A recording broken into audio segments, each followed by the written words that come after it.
Welcome back, St. Lucia, and thank you for staying tuned. So, Lambirds. It's back again, and I don't think it's going anywhere in a hurry. And I have a few concerns, I have a few questions. Every day, something new comes up. Every day, you hear something else.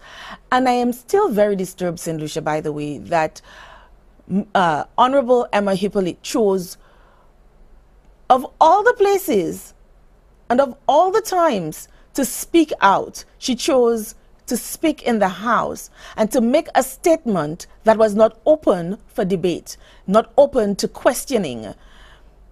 What are you afraid of, Minister Hippolyte? What is there at the heart of Lambirds that you do not want us to know? Furthermore, why, when giving your summation or your monologue on the events of the Lambird situation, did you choose to name the persons that you named and not everybody involved? For instance, who exactly sent in those applications? The one that you received and the one that the Trade Licensing Board received. Who on behalf of Lambirds sent those two applications? And there's so many more questions that I'd like to ask, but I have a guest with me, and in the course of the next half an hour to 45 minutes, we would hope that we would discuss those issues and then some more before we take your calls. With me, St. Lucia, tonight is the former parliamentary rep of Gros-Islet, Mr. Leonard Spider Montoute. Welcome, Spider. Thank you. Good evening, and good evening to viewers. Good evening. Spider, you're here, and we haven't heard much from a lot of persons that we should have been hearing from on this issue. I don't think we've heard from you, and so I think it's quite appropriate that you're here. What do you think of this whole Lambert situation, considering that it's happening in the constituency that once belonged to you, or that you once represented? Not belong, sorry, St. Lucia. I have to be very politically mindful when I'm using my words. St. Lucia belongs to all of us, not individuals, but that you represented Gros-Islet for 5 years. How do you feel that this is happening in what was formerly your constituency? Well, it is of grave concern to me, not singularly from the point of view that, I mean, our parliamentary representatives are at the heart of the scandal, and that the institution is located in the town of Gros-Islet. But I am even more concerned about the potential impact that this scandal can have for us as a country in terms of our image and our reputation. Because here we are, in the midst of a situation where we are hearing of allegations of human trafficking, money laundering, you know, and fraud. I mean, these are all serious charges. And I mean, when I look at the possible impact this can have for our image, like I said, and our reputation, and also the potential negative impact it can have for us in terms of our economy, because you look at the offshore educational institutions as a sector that we might have well delved into and do well. It is a thriving sector for other neighboring islands such as Dominica, Grenada, and in particular St. Kitts. I mean, you know, what is the future for us when we are already mired in this kind of situation? And the people who are involved, who are at the center of it, are when they have finally decided to speak, they have chosen to hide to make their statements. Makes you wonder whether there is something to hide. And you know, I mean, I have listened, and there are many questions, even more questions than there were before, now that I've heard from the Minister of Commerce, the parliamentary representative for Gros-Islet. And I'm, you know, appalled at the way she handled the whole matter. First of all, apart from hiding behind the political platform and the Parliament of St. Lucia, I mean, I find it egregious that she should go into the Parliament and call names of public officers, you know, who cannot defend themselves and cannot take that very stage to respond, you know, and to call their names in the manner that she did. I mean, that in itself is intimidating. That is, you know, that is an abuse of her parliamentary privileges, and not to mention the abuse of her office and the powers that she has as a parliamentarian in terms of the way she has gone about dealing with the whole matter. Let's not forget, I mean, from the onset, you saw the high-handedness with which the whole situation was handled. On the 2nd of May 2014, it was said that 2 applications were received. She received one from Invest St. Lucia, and Dr. Shams presented one to the Trade Licensing Board.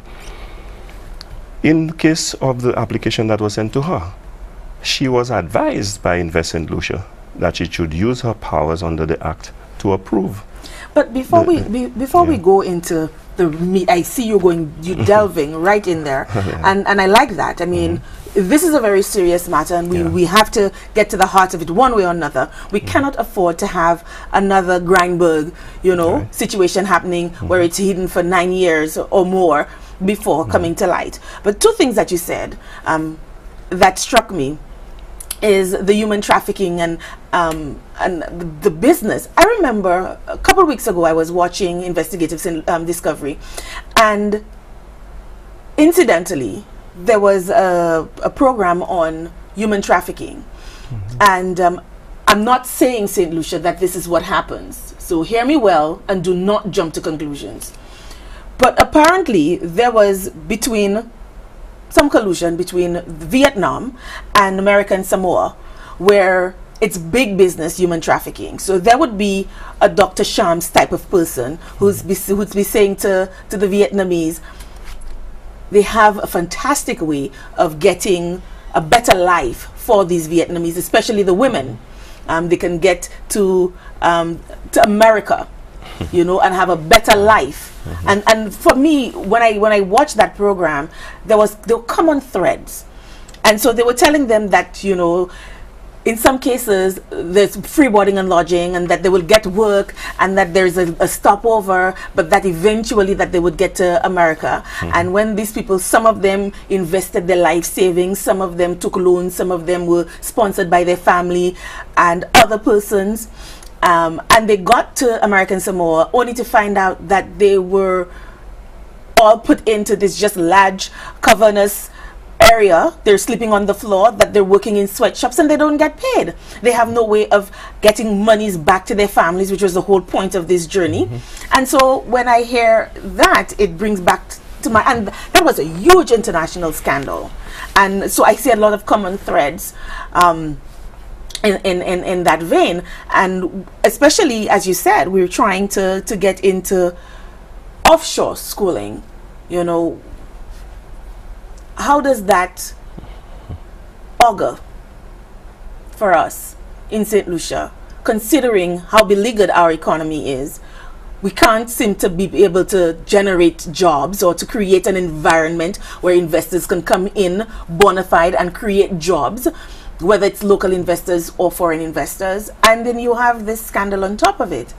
But well, quite apart from the students who are caught in the middle of this, and I mean, any person with a heart would sympathize with them in their situation. It's it's shameful that, in a sense, our government facilitated that process to bring about the situation that they found themselves in. I mean, when you look at it from the perspective of the country, I mean, nationally, it is a blemish to the country. I mean, and you have to ask yourself what level of competence exists, in government, when you have people who are supposed to be protecting us from those kinds of situations are the ones allowing us to find ourselves in such situations, and at the end of the day not forthcoming with being open in terms of what exactly transpired and what happened. And when you listen to some of what is being reported, you have to ask yourself a number of questions about the Minister of Commerce, in terms of the haste with which she proceeded to approve. Yeah, because I do hear that she had suggested that the Trade Licensing Board had dealt with that expediently. Well, after she had been advised by Invest St. Lucia to use her powers under the Act to approve the application, she went ahead and did so. So it is Invest St. Lucia Whose advice that she took, and not the PS as she alluded to in the House. And the PS, who is also, by the way, the chairman of the Trade Licensing Board. You know, however, when she approved the application, sent it to Invest in Lucia had to send it back to her, because while she can approve the license, it is the Trade Licensing Board alone that can issue the license. So the issuance of the license rests with the Secretary of the Trade Licensing Board. Right. And so it had to be sent back to them. When it was sent back, she went to her permanent secretary, who is the chairman of the board, and he advised her, well, before she approved it, he advised her that she should allow the matter to go through the usual process, meaning allow it to go through the board, where the due diligence would be carried out. Could that be misconstrued, though, when you say let it go through the usual channels? Well, you see, while there is a provision for a minister to use her powers to approve, you would expect that, you know, if there is some special circumstances, I mean, and I don't see anything that makes this situation special. It's not what like... would she have, what argument could she have used for expediting the process? Well, that is what makes the whole matter suspicious, and you ask yourself, why that urgency? Why did that she give urgency? did she give any reason? She Because I did think not. I read somewhere that it was to open bank accounts. And Well, every business that is established in St. Lucia, or anywhere, any part of the world, has to go through those transactions. and so you'd be expected to, there would be a space, there a is period of time. a time How period for due diligence to be carried out, for the requisite documents to be scrutinized, and, you know, the approvals by other agencies, for example, Ministry of Education, to be done, and so on. How did Dr. Chams, do you imagine, got here? In preparation for this show, actually, I went online and I read something, and I'm not saying that it is, but I have no way of proving that what that person said is legitimate, but I'm just saying that this is what I read in trying to research for this show, that Dr. Shams is no stranger to that kind of thing, and that he had been involved in something like that in Bangladesh. Well, you see, that is where the due diligence comes in. So I find And it very that is difficult to that is where understand the how officials should have been allowed to do their work, and so that those things could be uncovered, because Dr. Shams, from what I understand, initially came here as a potential investor at the investment forum organized by Invest in Lucia. Right. That was sometime last year, in May or thereabouts. Yes, and he remained here. He subsequently made an application to start this business, educational institution, in a medical school, really, and it was turned down, but he was informed that he could have done some culinary school or something to that effect, and so he applied for that. And through Invest in Lucia, one application came in. He presented another application to the board, but the Invest in Lucia advising the minister that she could use her powers under the act to approve it, meaning let's speed it up, let's go right ahead with it, bypass the board. But one would have thought that the minister is au fait with that and would know, even though I have the powers to do that, maybe I should allow the persons who have the actual expertise, the bureaucrats, that is the to point deal I'm with that? making about the high-handedness and the abuse of power. You know, here is a person who went through the last election campaign touting her expertise as an auditor, and that she looked at matters with her auditor's eye.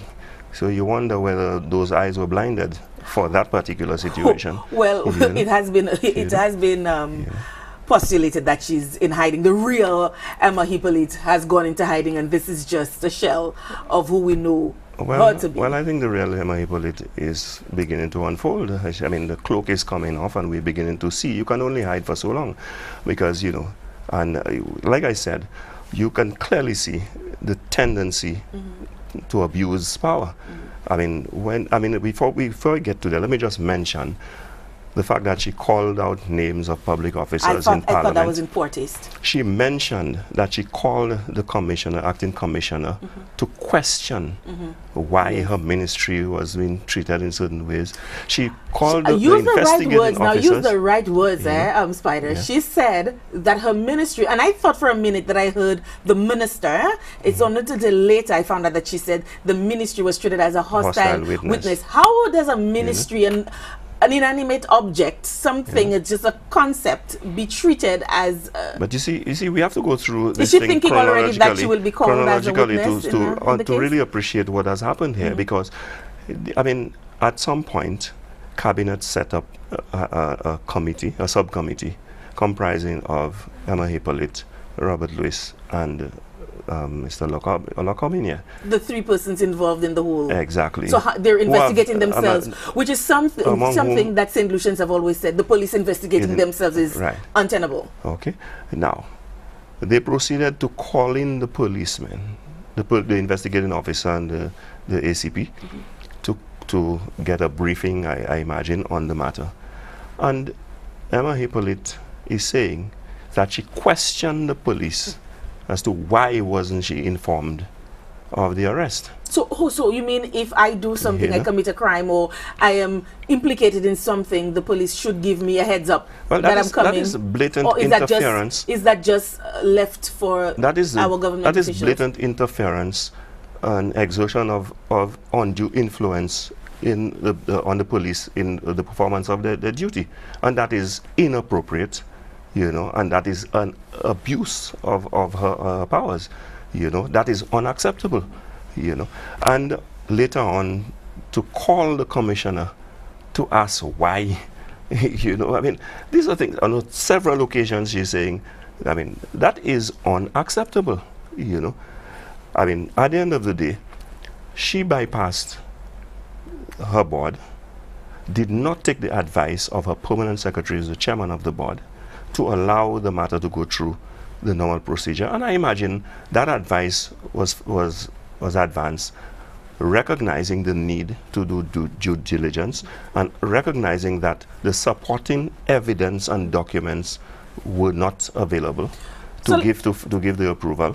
And so much so that she approved the application, which included a request for Dr. Shams, who is not a CARICOM national, which means that he's not considered a local investor. He's considered a foreign investor by virtue of the fact that he's not a CARICOM national.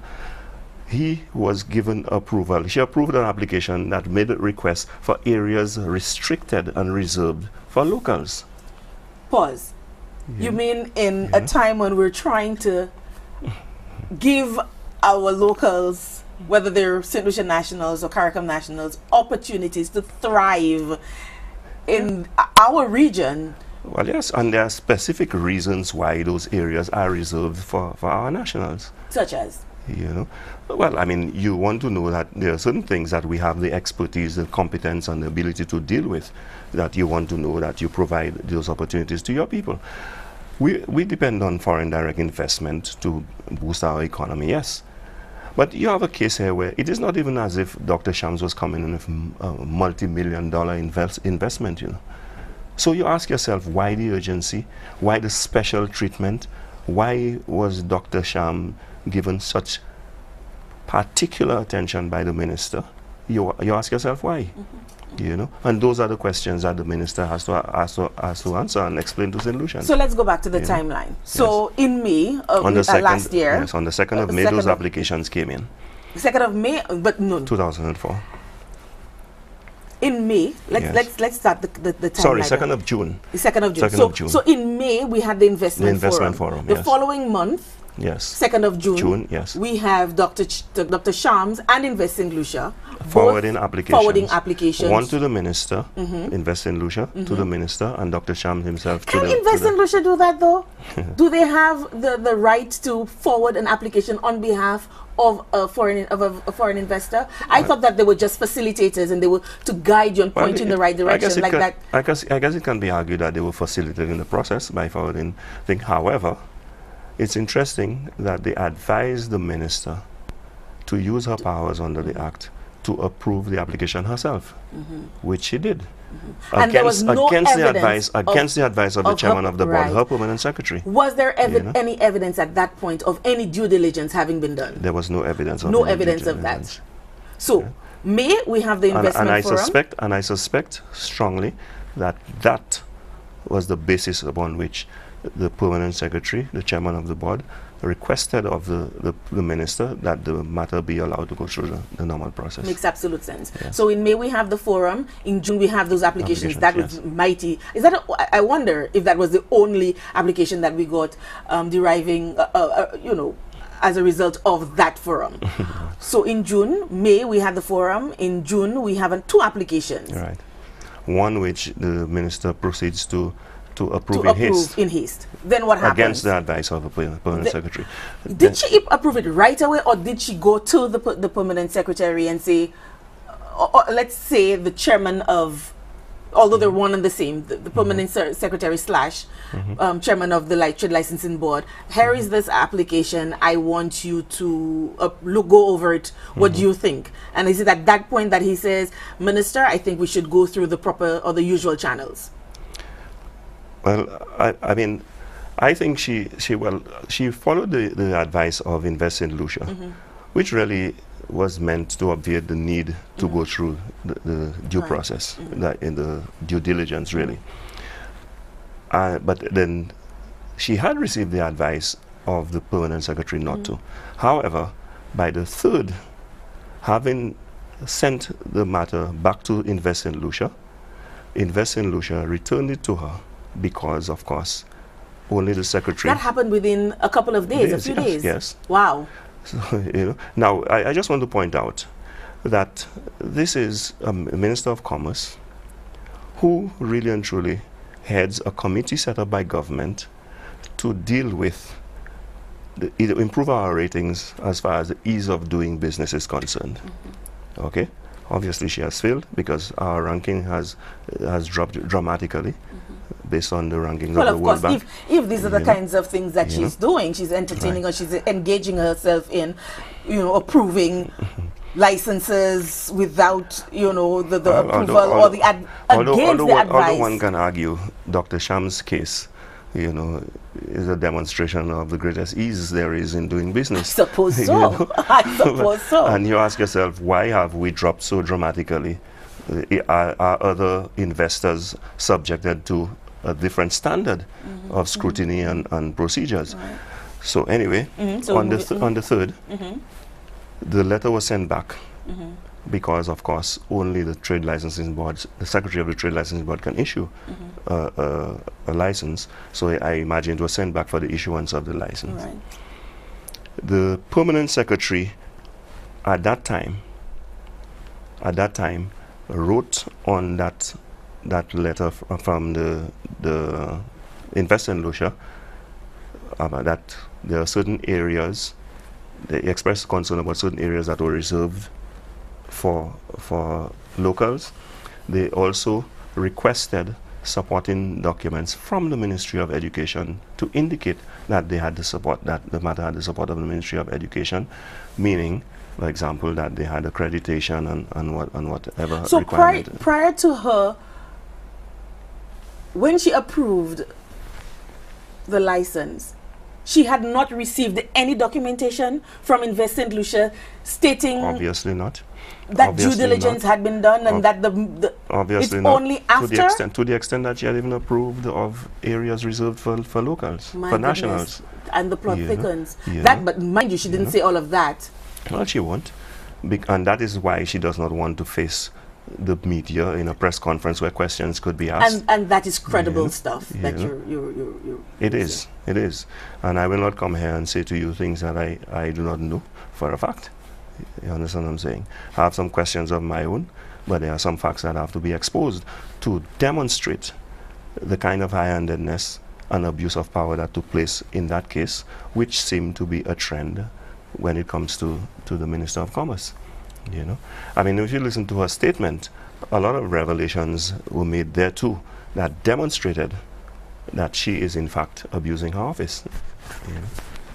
Wow. So But then I also want to point out that on the 3rd, having been advised by the permanent secretary that the due diligence had to be done and there were certain areas that were reserved for nationals and that supporting documents on Ministry of Education were required and so on, she requested of the chairman of the board that he convene a meeting, an urgent meeting, to deal with that matter.